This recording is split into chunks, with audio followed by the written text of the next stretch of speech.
sudah jadwal informasi tentang liburnya? Oke, sebelum kita mulai pembelajaran kita absensi terlebih dahulu ya.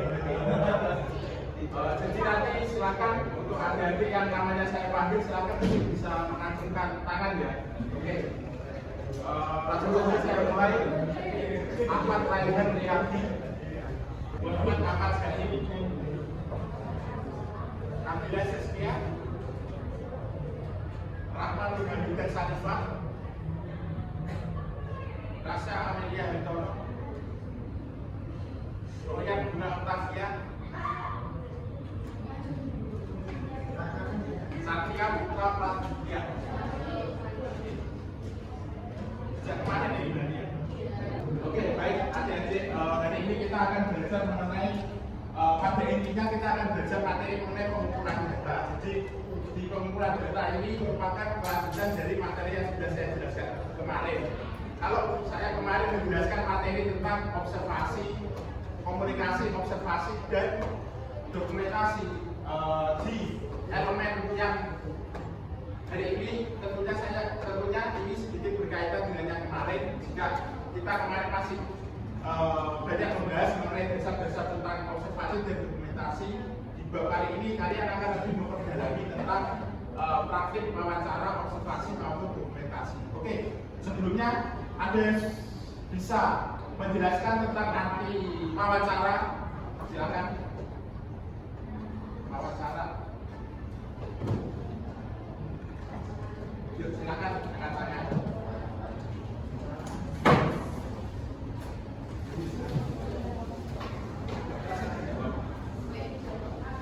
Ya, ini teman kalian Mbak Ayu menjawab wawancara itu merupakan sebuah sesi tanya jawab. Kira-kira ada yang punya pendapat lain terkait pengertian wawancara?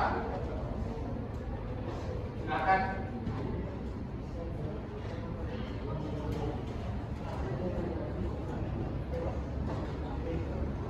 Ada yang cowok-cowok mungkin pengen jawab mengenai ini pengertian wawancara?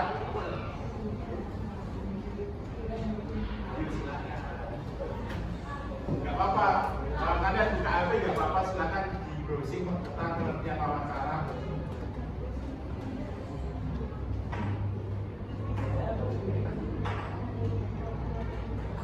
Yuk silakan.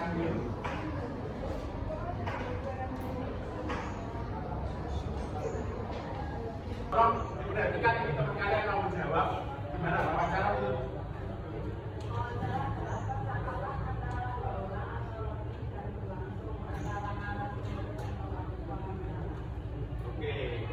Jadi pada intinya wawancara itu merupakan sebuah pengumpulan data yang dilakukan dengan interaksi dengan komunikasi dengan saling berinteraksi satu dengan yang lain yang tujuannya untuk mendapatkan apa tujuan wawancara? Informasi. Oke. Kita mulai proses dulu aja ya. Silakan kabarnya keluarkan mungkin bisa dijawab ini.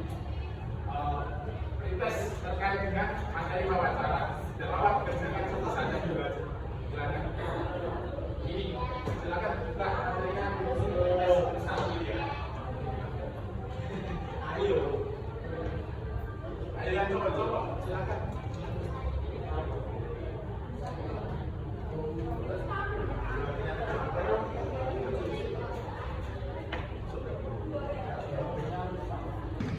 Gimana? Untuk soal pencesan mudah atau lumayan? Rata-rata dapat nilai berapa ini? 100.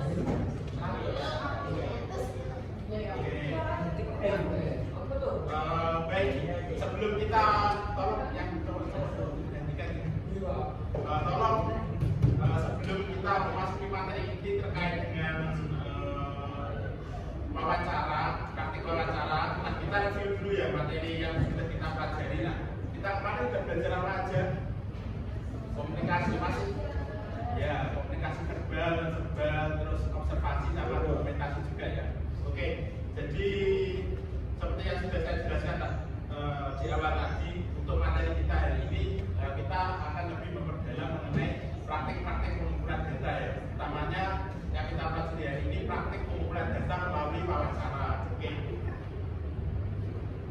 sesudah kalian mengerjakan pretest, kira-kira sudah tahu ya sedikit banyak tentang materi yang dipelajari hari ini ya berarti.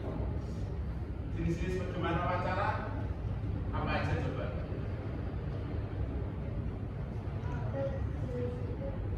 Ada berapa? Coba angkat tangan. Oke, next. Coba saya ingin tanya dulu ke kalian. Menurut kalian, mengapa sih skill wawancara itu cukup penting bagi para calon pekerja sosial? Ada yang tahu? Ya. Ayo, coba jawab.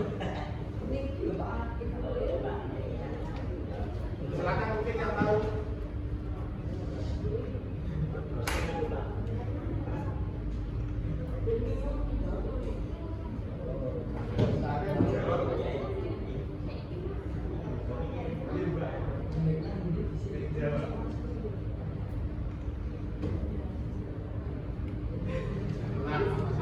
Jadi sebagai seorang yang nantinya bekerja di bidang pelayanan jasa, utamanya wawancara ini merupakan skill utama yang harus dikuasai ya. Jadi nggak cuma seorang jurnalis ataupun pembawa berita aja yang harus mengerti wawancara, tapi seorang pekerja sosial juga harus menguasai, karena sebelum menangani seorang klien nantinya, tentunya kalian harus memperdalam dan mengetahui secara detail tentang kondisi klien yang kalian tangani. Dan untuk mengetahui tentang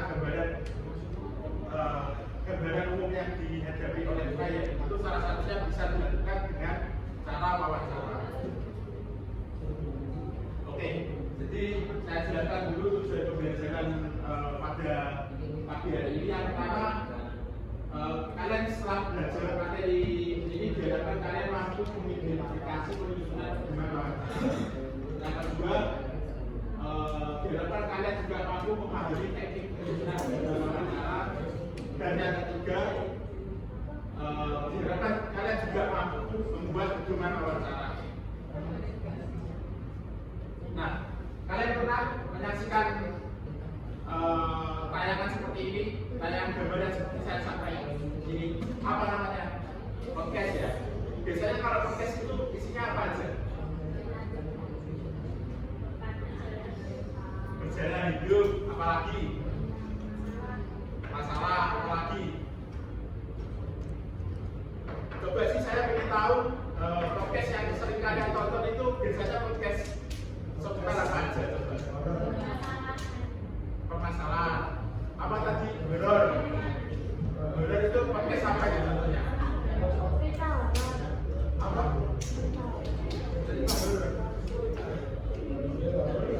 Apa lagi coba? Podcast yang pernah kalian tonton? Jadi kok bisa ya?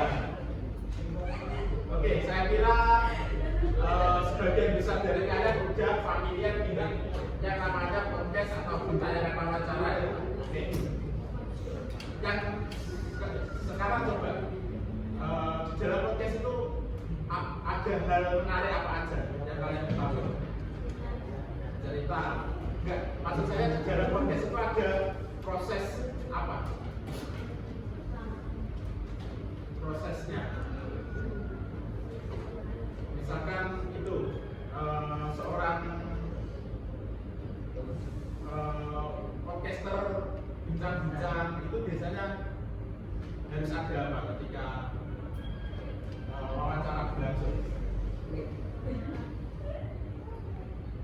Ini aja wes.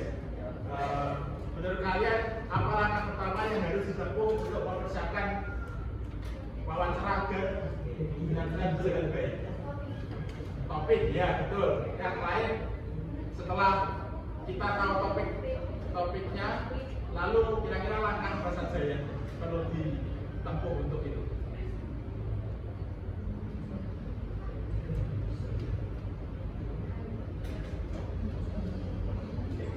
Apa? Ya, menyiapkan pertanyaan. Nah, menyiapkan pertanyaan ini termasuk salah satu upaya yang digunakan untuk mempersiapkan panduan wawancara. Ada Ada yang sudah tahu panduan wawancara atau perjumpaan wawancara itu apa? Belum. Jadi panduan wawancara itu pada intinya, panduan wawancara itu sering juga disebut dengan perjumpaan wawancara. Dan pada intinya, sebuah panduan wawancara itu selalu berisikan mengenai topik, berisi mengenai garis besar, mengenai isi pertanyaan.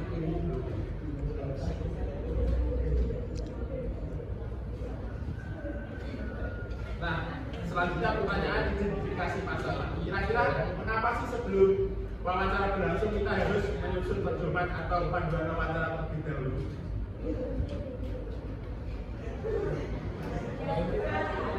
Biar terarah ya. Biar sesuai apa? Ya, biar sesuai topik, biar terarah. Lalu apa lagi? Ayo yang cowok ngomong aja dulu. Yang cowok gimana?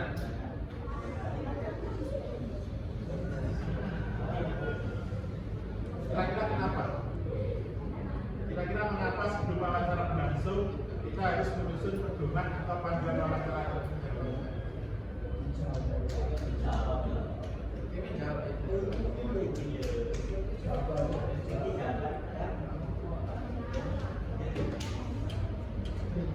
Oke, kita langsung aja diskusi aja ya. Diskusi secara berkelompok, nanti kalian mengumpulkan data secara mandiri. Selanjutnya mungkin bisa langsung ini ya, langsung mengerjakan LKPD ya. Jadi karena ini kan kurikulum merdeka, jadi sekarang ini kan peran guru itu sudah lumayan berkurang lah daripada dulu. Jadi saya harap nanti adik-adik bisa lebih mandiri untuk mengeksplorasi tentang topik yang kita pelajari hari ini.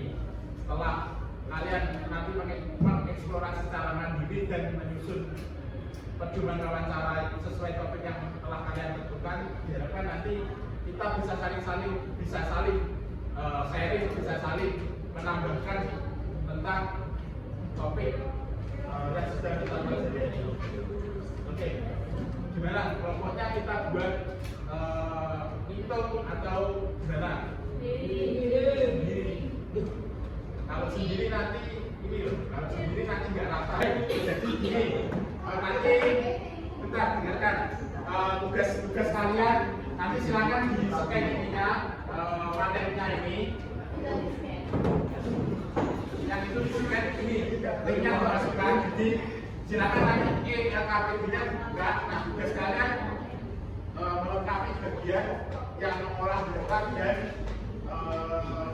proses data. Silakan nanti dikerjakan, didiskusikan secara berkelompok. Kalau misalkan sudah, nanti silakan dikumpulkan ke saya ya. Itu ya.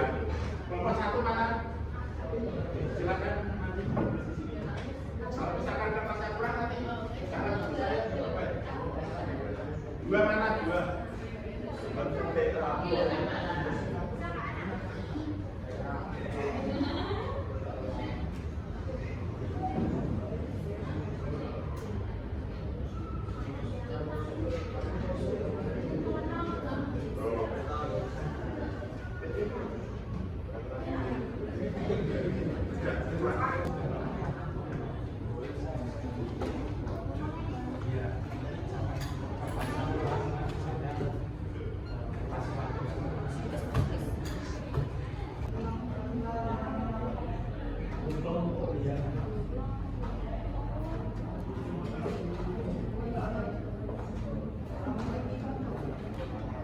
Baik, sebelum dimulai, saya minta adik-adik semua untuk ini ya, untuk pandangan diarahkan ke depan lagi ya. Kita belajar saling belajar untuk menghargai kelompok yang sedang presentasi ya.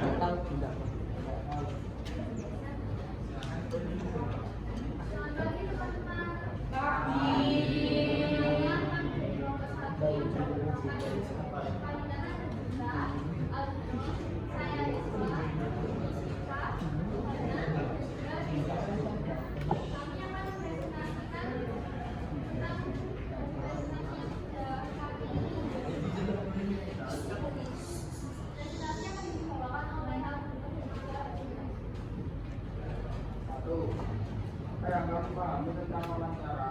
Wawancara adalah salah satu cara yang digunakan untuk mengumpulkan data atau informasi yang melibatkan antara dua orang atau lebih untuk menentukan informasi.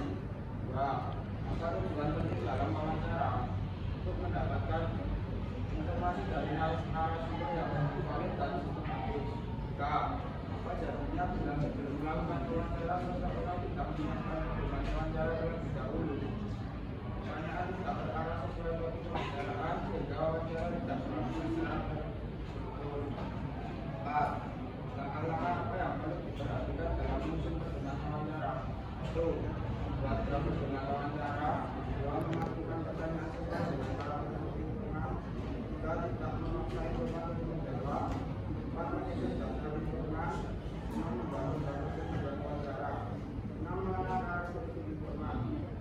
5. Menangani kasus itu yang baik dalam sekolah. Gimana wawancara? 1. Wawancara itu baik pada sekolah. Tujuan dari informasi penyebabkan tersebut di sekolah. Pada pertemuan wawancara secara dan jelas sesuai dengan tahapan dia penyusunan pertemuan wawancara.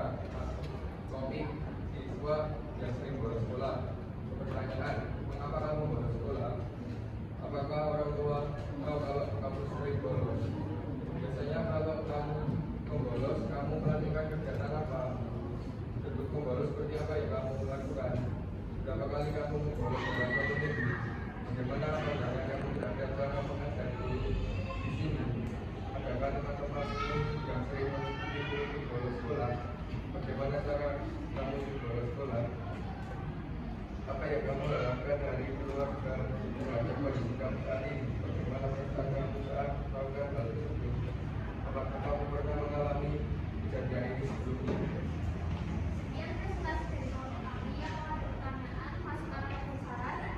Silakan jadi barangkali kalian ingin bertanya kepada kelompok yang sedang presentasi atau kalian punya pendapat, saran, masukan, silakan. Gimana, jelas presentasi dari kelompok satu ini? Tadi yang pertama menjelaskan tentang apa? Kira-kira tentang pengertian wawancara. Gimana kira-kira? Sudah paham semua ya? Kira-kira ada yang punya pendapat yang berbeda terkait wawancara seperti apa? Ya kurang lebih sama ya. Jadi inti dari sesuai dengan yang sudah saya jelaskan di awal tadi, wawancara merupakan sebuah kegiatan penggalian pengumpulan data melalui tanya jawab antara narasumber dan informan yang ditujukan untuk mendapatkan sebuah apa tadi? Informasi. Oke. Gimana? Ini yang mungkin ada yang ingin memberi saran terkait dengan pedoman wawancara yang sudah dibuat oleh kelompok yang ini, kelompok pertama ini. Saran, silakan. Tadi temanya tentang apa? Tema pedoman wawancaranya kelompok satu. Apa? Siswa yang membolos ya. Oke, silakan mungkin punya semacam apa namanya, semacam tambahan atau pendapat terkait itu. Ya silakan. Agak keras saja. Ya silakan. Saya bertanya, bagaimana cara pekerja sosial mendekatkan diri kepada siswa yang membolos tersebut? Baik, bagaimana? Nah ini pertanyaan tentang teknis sebenarnya. Silakan mungkin bisa dijawab. Bagaimana pekerja sosial melakukan pendekatan kepada siswa yang sering membolos? Gimana? Mungkin kelompok lain ada yang ingin membantu kasih jawaban.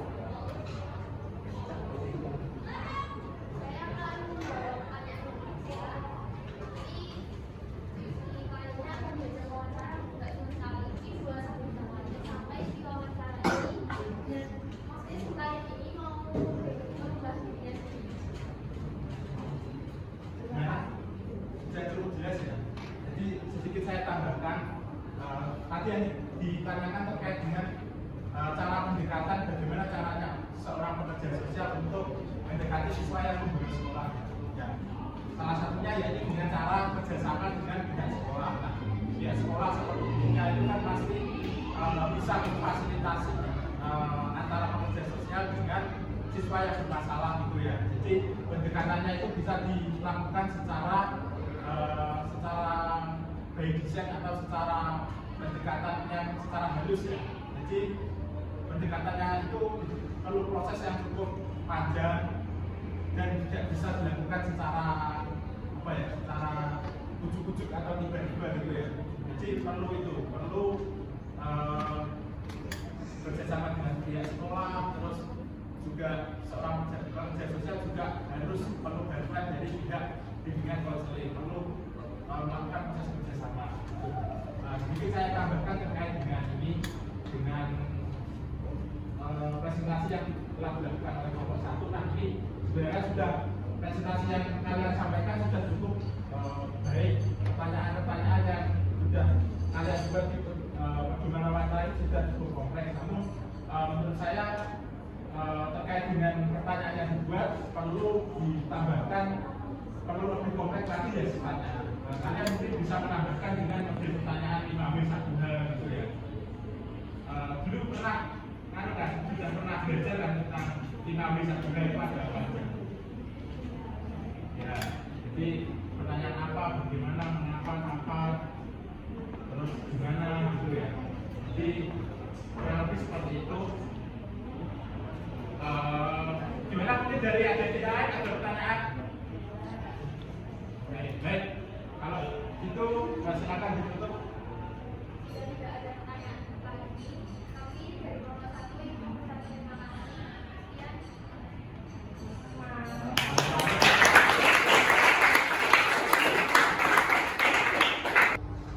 Verifikasi untuk mengukur sejauh mana pemahaman kalian ketika berdiskusi tadi ya. Jadi setelah ini silakan mengakses link ini, game pertama sama game kedua. Ini nanti dikerjakan secara berkelompok ya. Tapi dikerjakannya secara estafet.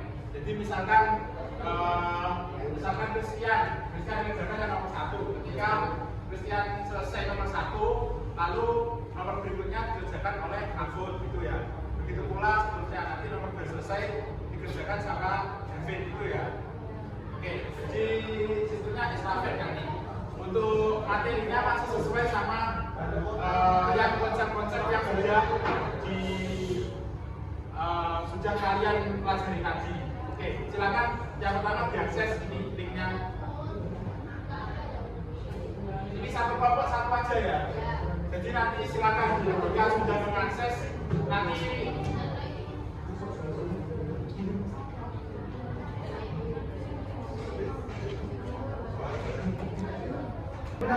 mulai start ketika sudah selesai langsung kasihkan yang belakang ya. Tapi bersambung dulu modelnya.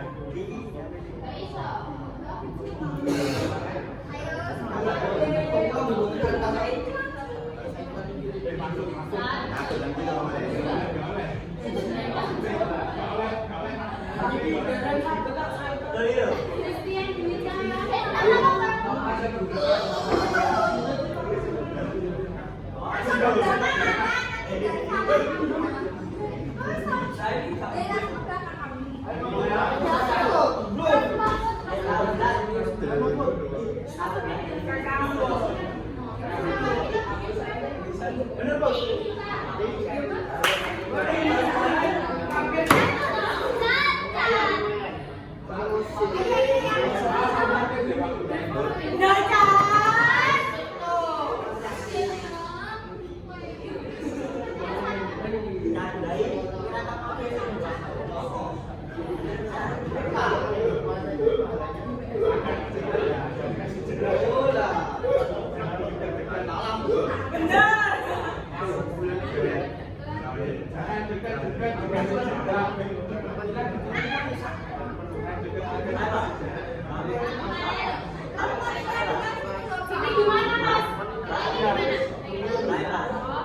Kayak Mana? Oh, pilih satu. Bisa nambah poin.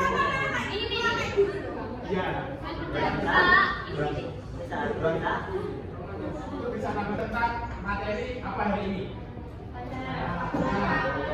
Selanjutnya mari kita bikin kesimpulan secara bersama-sama. Nah, dari yang kalian diskusi secara kelompok, kalian mengumpulkan data itu tadi, menurut kalian wawancara itu apa sih? Silakan angkat tangan. Angkat tangan. Kan sudah hanya menggali dari sumber yang saya kasih tadi kan. Yuk wawancara.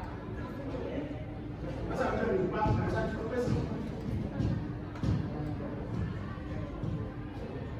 Jadi intinya wawancara itu adalah sebuah proses, salah satu tahap pengumpulan data yang dilakukan dengan cara bertanya dan memberikan jawaban antara informan dan pewawancara.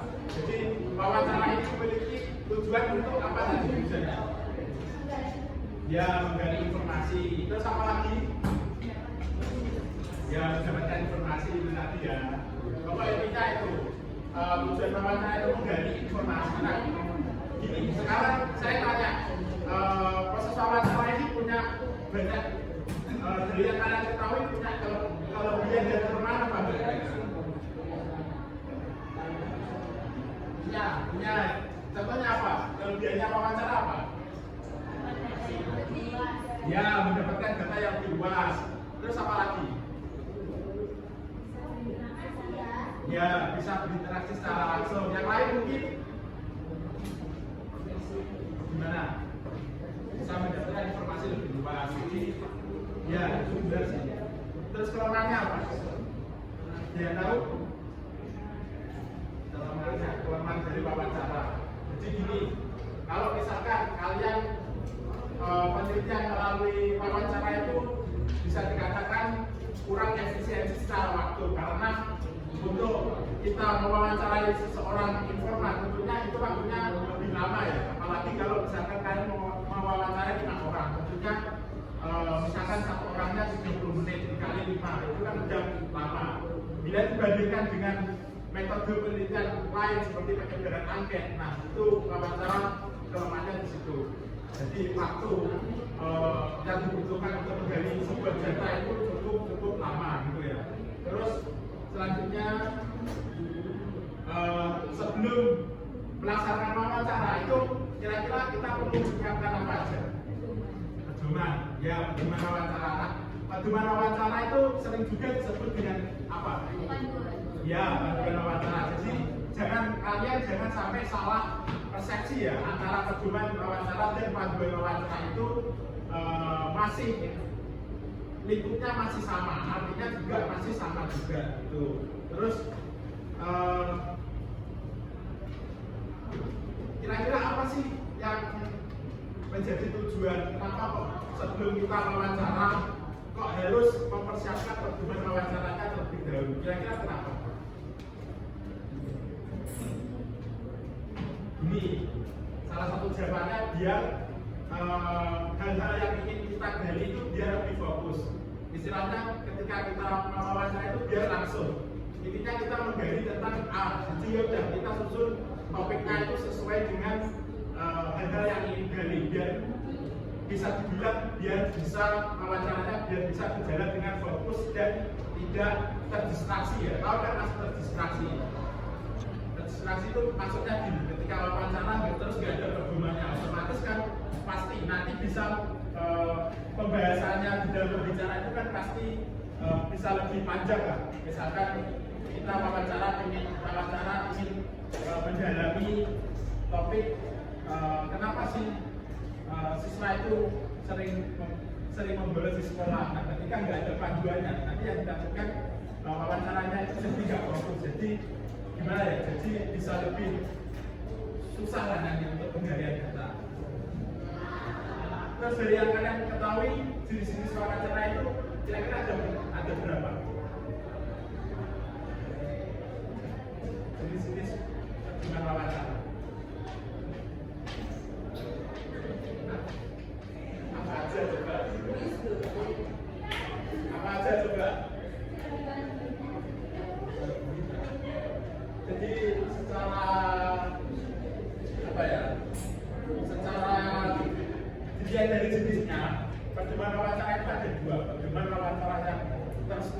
dan tidak terstruktur. Tahu apa bedanya?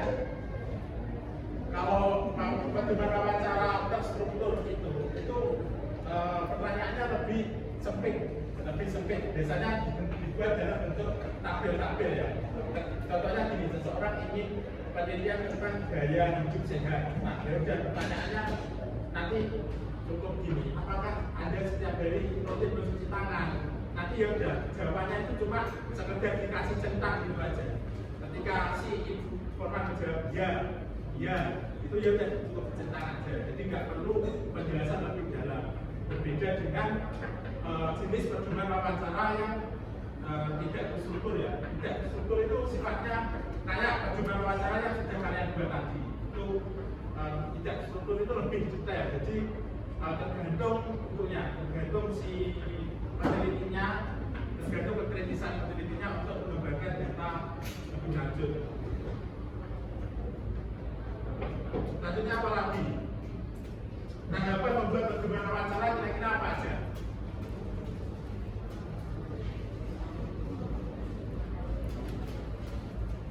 Apa aja?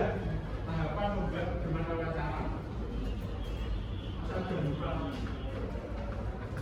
Yang pertama menentukan topik dulu, terus membuat graf ya, graf pertanyaan, terus memastikan pertanyaan sesuai dengan karakteristik informan. Nah, ketika kalian ingin mewawancarai anak-anak remaja, anak-anak SMP, tentunya kalian juga harus menyelesaikan. Misalkan pertanyaan kalian biasanya juga usahakan mudah dimengerti gitu ya. Jangan sampai kalian mewawancara anak-anak remaja tapi pertanyaannya terlalu filosofis, terlalu susah dipahami. Kalau bisa jangan seperti itu. Usahakan kalau kalian mewawancara anak-anak remaja, usahakan kalian menggunakan bahasa-bahasa yang sederhana gitu lagi. Apalagi tidak memaksa informan untuk menjawab. Nah, ini penting. Ketika wawancara berlangsung itu kan pasti tidak semua pertanyaan yang kita ajukan itu semuanya bisa dijawab oleh informan ya. Ketika informan merasa tidak mengetahui tentang pertanyaan yang kita jawab, yang kita berikan, tentunya ya udah kita nggak bisa memaksa untuk terus menekan supaya informan dijawab gitu ya. Oke. Lalu kira-kira proses-proses wawancara kira-kira dia tahu ya? Yang pertama diawali dengan apa? Ya, pendahuluan. Ketika praktek wawancara langsung itu gimana contohnya kalian? Ya, yang pertama kenalan. Terus apa lagi? Kenalan. Jadi menurut saya ini cukup penting ya, karena gimana ya, kan ada wawancara berjalan dengan baik, tentunya kita harus mengenal secara personal, mengenal secara dekat siapa yang kita wawancarai gitu ya. Sebagai orang yang mayoritas di sini semua dari Jawa semua ya berarti. Nah, otomatis budaya Jawa itu kan pasti ini ya, pasti menjunjung tinggi ada sopan santun, nilai kesopanan ya. Sebagai orang yang menunjuk tinggi nilai dan norma, tentunya ketika kita sebelum mengawali wawancara tentunya usahakan harus berusaha untuk berkenalan terlebih dahulu, harus menyebutkan nama dengan sopan, menanyakan nama dengan nama si informan dengan sopan juga. Ibaratnya dalam tahap awal ini kalian harus bisa menerapkan sebuah kalian ngerti unggah-ungguh ya. Nah, kalian harus menerapkan etika seperti itu. Lalu setelah berkenalan kira-kira apa aja? Apalagi kira-kira yang dilakukan ketika wawancara?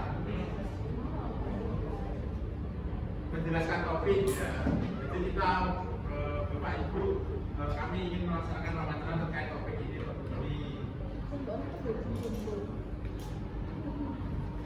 Terus apa lagi? Ketika wawancara berlangsung kira-kira yang perlu diperhatikan apa? Ya, bertanya sesuai panduan wawancara yang telah dibuat ya. Jangan sampai kalian tanyanya itu juga konteks. Misalkan kalian ingin wawancara, ingin mengetahui kenapa sih seorang remaja itu sering membolos sekolah. Ya udah, pertanyaan kalian usahakan harus sesuai relate dengan topik yang sudah ditentukan. Jangan sampai tanya-tanya hal-hal yang lain lah, misalkan hal-hal yang menyangkut pribadi ataupun menyangkut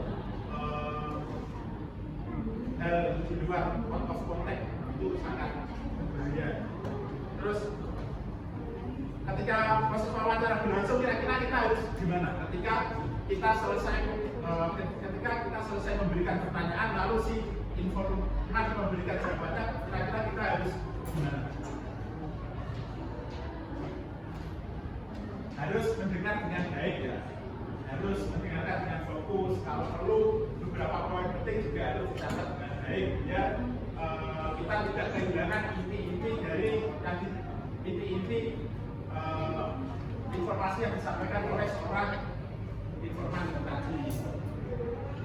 Apalagi bersikap sopan nanti penting sesuai dengan yang sudah saya jelaskan tadi ya. Nah, apapun yang dikatakan oleh jawaban dari seorang informan itu juga harus dihargai ya. Nah, menurut kalian benar atau salah itu juga kalian harus netral ya. Maksud saya ketika jawaban yang dikatakan oleh informan itu tidak sesuai dengan yang kita harapkan, tentunya kita nggak boleh langsung mencela, langsung pun nggak begitu, itu salah. Itu nggak boleh, kita sampai harus profesional, sikap netral. Ketika kira-kira yang lain apa lagi selain itu dari yang bisa kalian baca dan bisa kalian tuliskan di lembar jawaban tadi.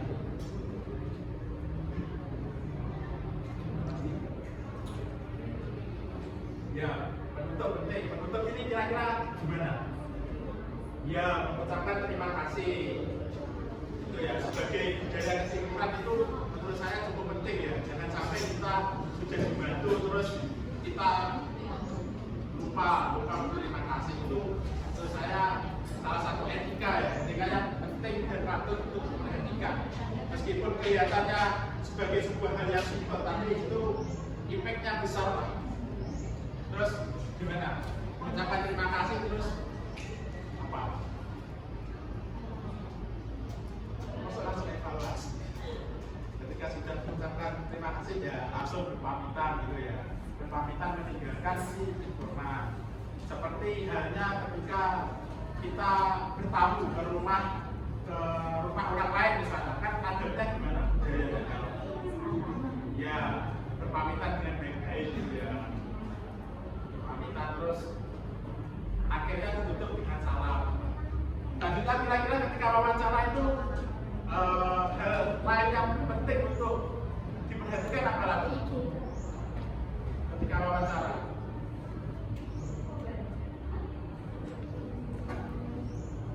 Hal penting yang nggak boleh lupa. Jangan lupa ketika wawancara berlangsung itu kalau bisa kita sebagai pewawancara harus membawa buku catatan ya.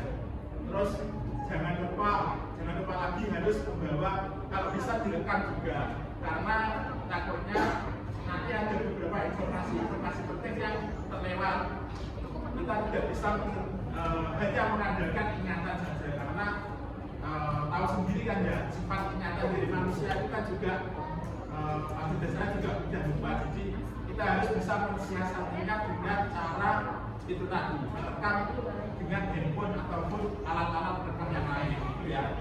Gimana? Mungkin ada pertanyaan, ada yang ingin ditanyakan terkait dengan materi ini? Oke, di sini selesai. Nah, ini tadi kan kalian udah mengerjakan pretest ya. Pretest itu tujuannya sebenarnya untuk mengukur pemahaman awal kalian sebelum memasuki materi. Nah, sekarang post test ini untuk mengukur sejauh mana kalian mampu memahami materi yang sudah kalian diskusikan dan sudah saya beri penguatan ini tadi. Enak-enak ini soalnya beneran. Ayo silakan buka ya. Ayo teman-teman yang hidup kanan kiri buka ya. Refleksi sebentar ya. Nah, kira-kira hari ini kalian sudah belajar tentang apa aja hari ini? Silakan teman-teman. sudah belajar apa aja? Wawancara, apalagi? Pengertian wawancara, apalagi? Pedoman wawancara, gitu ya. Sampai proses penyusunan pedoman wawancara ya. Kira-kira kalian sudah tahu semua ya terkait dengan proses-proses yang harus diperhatikan ketika penyusunan pedoman wawancara itu tadi ya. Ya. Oke, terus selama proses pembelajaran berlangsung kira-kira ada nggak hal yang menarik menurut kalian?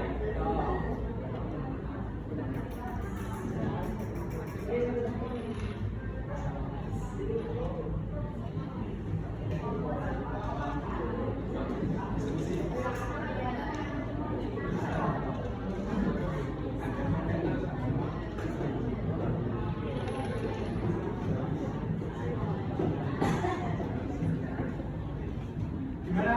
Jadi materi yang saya sampaikan tadi kira-kira semua udah paham apa belum? Gimana? Udah paham apa belum? Paham ya? Udah paham semua ya? Oke, baik. Gimana? Oh iya, oke, baik. Baik, saya akhiri cukup sekian. Saya kira waktu pembelajaran pada hari ini saya mohon maaf bila mana dalam proses penyampaian pembelajaran hari ini masih kurang maksimal. Terima kasih atas atensi yang telah adik-adik berikan dalam proses pembelajaran hari ini. Terima kasih juga sudah bersemangat mengikuti pembelajaran pada hari ini. Saya minta tolong untuk besok mohon dipersiapkan ya sesuai dengan yang sudah sesuai dengan pedoman yang sudah saya kirimkan tadi ya.